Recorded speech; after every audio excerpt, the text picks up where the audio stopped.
여러분, 이런 정보에 쉽게 현혹되지 않으셨으면 좋겠습니다. 어떤 정보에서는 이게 몸에 좋다, 이게 건강에 좋다라고 강조하곤 합니다. 하지만 이런 주장들 중 상당수는 사실이 아닙니다. 특히 4시간만 자도 건강하게 살 수 있다는 이야기 같은 것들 말이죠. 이런 말들은 전혀 사실이 아니에요. 오히려 건강에 심각한 영향을 줄 수 있습니다.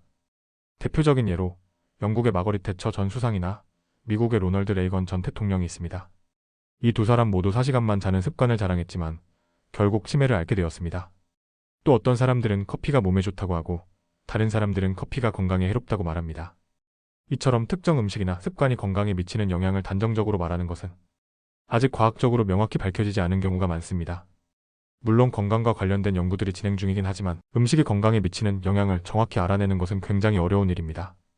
왜냐하면 특정 음식을 특정 집단에만 지속적으로 섭취하게 하고 그 결과를 장기적으로 관찰해야 하는데 이런 연구를 현실적으로 수행하기가 어렵기 때문입니다.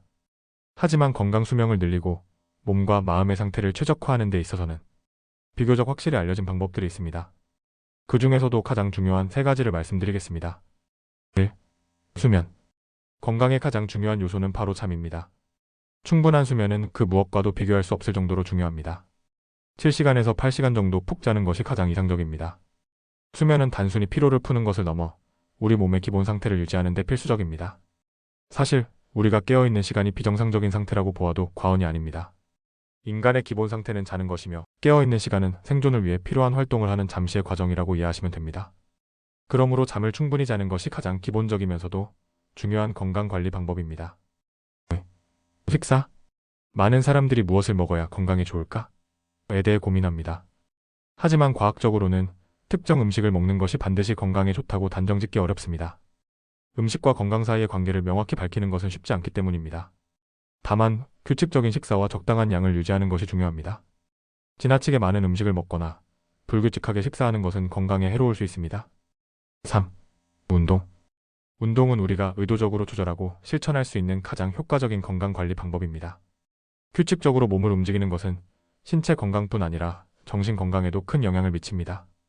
운동은 식사나 수면과 함께 건강의 세 축을 이루는 중요한 요소이지만 특히 수면과 함께 실천하면 더욱 큰 효과를 볼 수 있습니다. 요즘 잠에 관한 책이나 정보들이 넘쳐나고 있지만 사실 과학적으로 뒷받침되지 않은 내용들이 많습니다. 예를 들어 4시간만 자도 건강하게 살 수 있다는 식의 주장은 정말 위험합니다. 이런 말은 절대 사실이 아니에요. 오히려 수면 부족은 치매를 유발할 가능성을 높이며 이는 과학적으로도 명확히 입증된 사실입니다. 4시간이나 5시간 정도밖에 자지 않는 습관을 자랑했던 사람들 중 대표적인 예가 영국의 마거릿 대처 전 수상과 미국의 로널드 레이건 전 대통령입니다. 하지만 두 사람 모두 결국 치매를 앓게 되었죠. 이는 수면 부족이 단순히 피로를 쌓이게 하는 것을 넘어 장기적으로 뇌 건강에 심각한 영향을 미친다는 것을 보여줍니다. 수면 부족이 건강에 미치는 심각한 영향. 수면 부족은 단순히 뇌 건강뿐 아니라 전반적인 신체 건강에도 큰 영향을 미칩니다. 예를 들어 수면이 부족하면 면역력이 저하되고 암 발병 가능성이 높아진다는 연구 결과도 많이 나와 있습니다. 또한 심혈관 질환의 위험을 크게 증가시키는 것도 수면 부족의 중요한 부작용 중 하나입니다.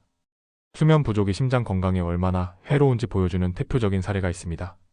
바로 서머타임 제도와 관련된 연구입니다. 서머타임은 여름철에 낮 시간을 더 활용하기 위해 시계를 1시간 앞당기는 제도인데 전 세계 약 70개국에서 시행하고 있습니다.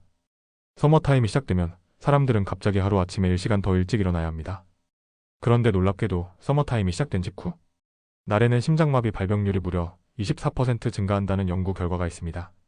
반대로 서머타임이 해제되어 시계를 1시간 뒤로 돌리는 날에는 심장마비 발병률이 21% 감소합니다. 단일 시간의 수면 변화가 이 정도로 큰 영향을 미친다는 사실은 놀랍지 않나요? 그렇다면 매일같이 수면이 부족한 상태로 살아가는 사람들이 겪게 될 건강 문제는 얼마나 심각할까요? 심장은 물론이고 몸 전체가 점점 지쳐갈 수밖에 없습니다. 수면 부족이 학습과 성취에 미치는 영향. 수면 부족은 성취력과 집중력에도 치명적입니다.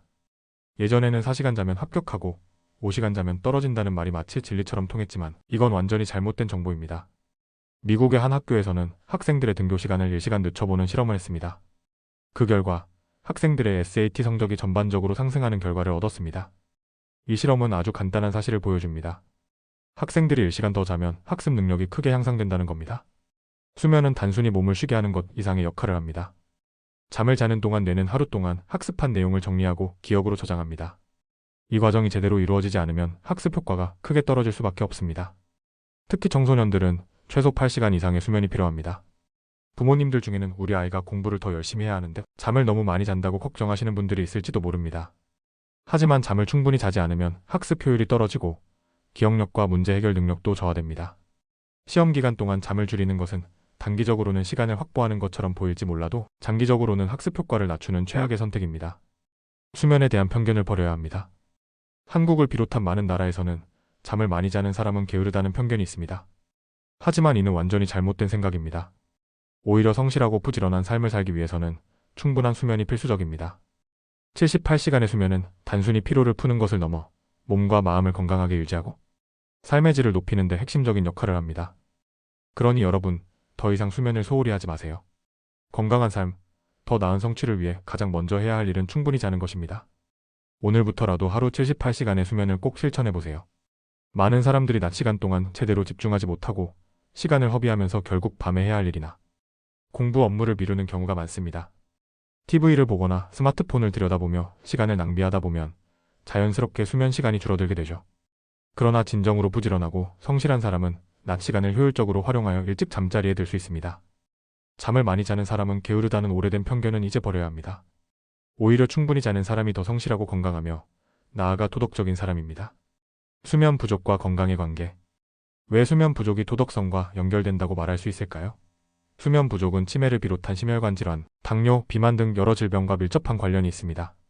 건강을 해치는 행동은 결국 자신뿐 아니라 사회에도 부정적인 영향을 미칩니다. 예를 들어 잠을 제대로 자지 않으면 병원 방문이 잦아지고 이는 의료보험 재정에 부담을 줄 수밖에 없습니다. 자신의 건강을 지키는 것이 곧 사회적 책임을 다하는 일이며 도덕적인 행동이라 할 수 있는 이유입니다. 수면이 감정과 대인관계에 미치는 영향. 수면은 단순히 몸의 피로를 풀어주는 것을 넘어 감정 조절 능력에도 큰 영향을 미칩니다. 충분히 잠을 자면 스트레스를 더 잘 관리할 수 있고 성격도 온화해집니다. 이는 자연스럽게 대인관계를 개선하는 데 도움을 줍니다. 반대로 잠이 부족하면 사소한 일에도 짜증을 내거나 갈등을 일으킬 가능성이 높아집니다. 대인관계는 삶의 질을 결정짓는 중요한 요소입니다. 관계가 원만하면 스트레스가 줄어들고 삶이 더 행복해집니다. 그러므로 수면 부족으로 인해 감정 조절 능력이 저하되지 않도록 충분히 자는 습관을 들이는 것이 중요합니다. 수면과 비만의 관계. 많은 사람들이 잠을 많이 자면 살이 찐다는 잘못된 믿음을 가지고 있습니다. 그러나 실제로는 그 반대입니다. 수면 부족은 지방세포의 축적을 증가시키고 비만으로 이어질 가능성을 높입니다. 충분히 자는 동안 몸은 지방을 분해하고 신진대사를 활발하게 유지합니다. 특히 수면 부족은 우울증 증상을 악화시키며 이는 비만으로 이어질 가능성을 더욱 높입니다. 건강한 체중을 유지하려면 충분한 수면이 필수적입니다. 수면과 피부 건강. 수면은 피부 건강에도 직접적인 영향을 미칩니다. 우리 몸에는 혈관 외에도 림프관이라는 중요한 시스템이 있습니다. 림프관은 세포에서 발생하는 노폐물을 제거하는 역할을 합니다. 그런데 뇌에는 림프관이 없다는 점이 오랫동안 수수께끼로 남아 있었습니다. 2013년 네더가드 NED-RGARD 교수팀이 뇌와 척수에 림프관 대신 글림프 시스템 GLYMPHATI 시스템이 작동한다는 사실을 발견했습니다. 이는 뇌척수액이 뇌 전체를 순환하며 자는 동안 뇌를 깨끗하게 청소하는 역할을 한다는 것입니다. 이 과정에서 뇌세포를 지탱하는 악교세포가 부피를 줄이며 공간을 확보해 뇌척수액이 원활히 순환하도록 돕습니다. 이 과정이 제대로 이루어지지 않으면 뇌에 노폐물이 쌓여있는지 기능이 저하되고 장기적으로는 치매와 같은 질환으로 이어질 수 있습니다. 수면 부족이 뇌에 미치는 영향. 자는 동안 뇌는 노폐물을 제거하고 손상된 세포를 회복하며 새로운 정보를 정리합니다. 그러나 수면이 부족하면 이러한 과정이 제대로 이루어지지 않아 뇌가 피로하고 비효율적으로 작동하게 됩니다. 이로 인해 기억력과 문제 해결 능력이 저하되고 전반적인 학습 능력이 떨어지게 됩니다. 특히 중간에 자주 깨는 수면 패턴은 뇌에 더욱 악영향을 미칩니다. 뇌가 완전히 회복되지 않은 상태에서 깨어나게 되면 집중력과 생산성이 크게 떨어질 뿐 아니라 건강에도 심각한 해를 끼칠 수 있습니다. 음식과 건강의 상관관계. 수면뿐 아니라 음식이 건강에 미치는 영향도 중요합니다. 다만 음식과 질병의 관계를 연구하는 데는 한계가 있습니다. 대부분의 연구는 설문조사를 기반으로 하기 때문에 정확도가 떨어질 수 있습니다. 예를 들어 붉은 고기가 대장암 발병률을 17% 증가시킨다는 연구 결과가 있지만 이와 같은 결과는 붉은 고기를 많이 먹는 사람들의 다른 생활 습관의 채소 섭취 부족, 음주 등과도 관련이 있을 수 있습니다. 이러한 복합적인 요인들을 고려하지 않고 단순히 특정 음식을 섭취한다고 해서 건강에 해롭다고 단정짓는 것은 과학적으로 부정확합니다. 담배와 연구의 한계. 담배가 폐암을 유발한다는 사실은 널리 알려져 있지만 이를 연구하는 데는 여러 가지 어려움이 있습니다. 예를 들어 연구를 위해 사람들에게 의도적으로 담배를 피우게 하고 폐암 발병 여부를 확인하는 실험은 윤리적으로나 현실적으로 불가능합니다. 대신 연구자들은 에피데미올로지 역학 연구를 통해 담배와 폐암의 상관관계를 추적합니다. 이런 연구에서는 하루에 담배를 몇 개 피우십니까? 같은 설문조사를 진행한 뒤 폐암에 걸린 사람들의 비율을 분석합니다. 그 결과 흡연자의 폐암 발병률은 비흡연자보다 1000%에서 2500%까지 높다는 강력한 상관관계가 확인되었습니다. 이처럼 높은 수치는 담배와 폐암의 연관성을 확실히 뒷받침합니다. 반면 붉은 고기와 대장암의 상관관계는 발병률이 17% 증가한다는 정도로 나타났습니다. 이 수치는 담배와 폐암의 상관관계에 비하면 상대적으로 미미한 수준입니다. 물론 이는 붉은 고기를 먹어도 된다는 뜻이 아니라 음식과 건강의 연관성을 연구하는 것이 매우 어렵다는 점을 보여줍니다. 음식과 건강에 대한 다양한 주장. 음식과 건강에 대한 연구도 마찬가지로 복잡합니다. 예를 들어 커피에 대한 연구만 봐도 커피가 건강에 좋다는 연구와 커피가 건강에 나쁘다는 연구가 공존합니다. 마늘 역시 항암 효과가 있다는 주장과 장 건강에 해롭다는 주장이 엇갈립니다. 어떤 식품 영양학자들은 이런 상황을 두고 우리가 먹는 모든 음식은 동시에 항암제이자 발암물질이라고 말합니다. 이는 음식이 건강에 미치는 영향이 단순하지 않다는 점을 강조하는 표현입니다. 그래서 특정 음식이 건강에 좋다는 주장을 무조건 믿기보다는 과학적 근거를 바탕으로 비판적으로 접근해야 합니다. 특히 혈당 피크를 유발하는 액상과당이나 트랜스지방처럼 명확히 건강에 해로운 것으로 밝혀진 성분들은 피하는 것이 중요합니다. 설탕 역시 과도한 섭취가 건강에 해롭다는 연구가 많으니 주의해야 합니다. 혈당 관리와 음식 선택. 음식의 건강 효과를 따질 때는 혈당 관리가 중요한 기준이 될 수 있습니다. 식사 후 혈당이 급격히 상승하면 심혈관 질환의 위험이 높아질 수 있습니다. 따라서 혈당 피크를 최소화하는 식사 습관을 가지는 것이 중요합니다. 예를 들어 식사 순서를 채소, 단백질, 지방, 탄수화물 순으로 조정하면 혈당 상승을 줄일 수 있습니다. 흰쌀밥보다는 현미를 선택하고 공복 상태에서 바로 탄수화물을 섭취하지 않도록 주의하세요. 또한 식사 후 23시간 내에 혈당이 얼마나 빠르게 정상으로 돌아오는지도 중요한 지표입니다. 혈당이 천천히 떨어진다면 이는 인슐린 저항성이 생겼을 가능성이 높습니다. 이런 상태는 당뇨병으로 진행될 위험이 크므로 주의가 필요합니다. 식사 시간과 건강. 음식을 언제 먹느냐도 무엇을 먹느냐만큼 중요합니다. 가장 이상적인 식사 시간은 잠자기 최소 4시간 전입니다. 예를 들어 밤 10시에 잠자리에 든다면 저녁 식사는 6시까지 마치는 것이 좋습니다. 만약 7시에 식사를 마쳤다면 11시 이후에 자는 것이 더 건강합니다. 야식은 수면의 질을 크게 떨어뜨립니다. 위장이 소화를 위해 밤새 활동해야 하므로 깊은 잠에 들기 어렵습니다. 따라서 공복 상태에서 잠자리에 드는 것이 가장 좋습니다. 알코올과 수면의 관계. 잠들기 전 와인이나 맥주를 마시는 습관은 수면의 질을 저하시킬 수 있습니다. 알코올은 초반에는 졸음을 유발하지만 몸에서 분해되면서 각성 효과를 일으켜 새벽에 잠에서 깨게 만듭니다. 만약 술을 마셔야 한다면 저녁 식사 시간에 소량만 섭취하고 최소 4시간 이상 지난 후에 잠자리에 드는 것이 좋습니다. 아침 식사와 공복의 중요성. 아침 식사를 반드시 해야 한다는 주장은 여전히 논란이 많습니다. 일부 연구에서는 아침 식사가 신진대사를 활성화시키고 건강에 이롭다고 하지만 공복 상태를 유지하는 것이 더 건강에 좋다는 연구도 있습니다. 아침 식사를 하지 않고 공복 상태를 유지하면 인슐린 감수성이 개선되고 몸이 지방을 더 효과적으로 연소할 수 있습니다. 따라서 아침 식사 여부는 개인의 건강 상태와 목표에 따라 다르게 접근해야 합니다. 아침 식사의 기원과 현대적 의미. 많은 사람들이 아침을 꼭 챙겨 먹어야 한다고 생각하지만 사실 아침 식사는 비교적 최근에 생긴 문화입니다. 현대적인 아침 식사는 20세기 산업화 이후 등장했습니다. 공장 노동자와 사무직 근로자들이 정해진 시간에 출근해야 했고 이에 따라 빠르고 간편하게 먹을 수 있는 음식들이 개발되었죠. 예를 들어 토스트, 잼, 그리고 티백은 모두 바쁜 아침을 보내는 노동자들을 위해 만들어졌습니다. 토스트에 잼을 바르고 티백으로 빠르게 차를 우려내는 방식이 아침 식사의 기본이 되었죠.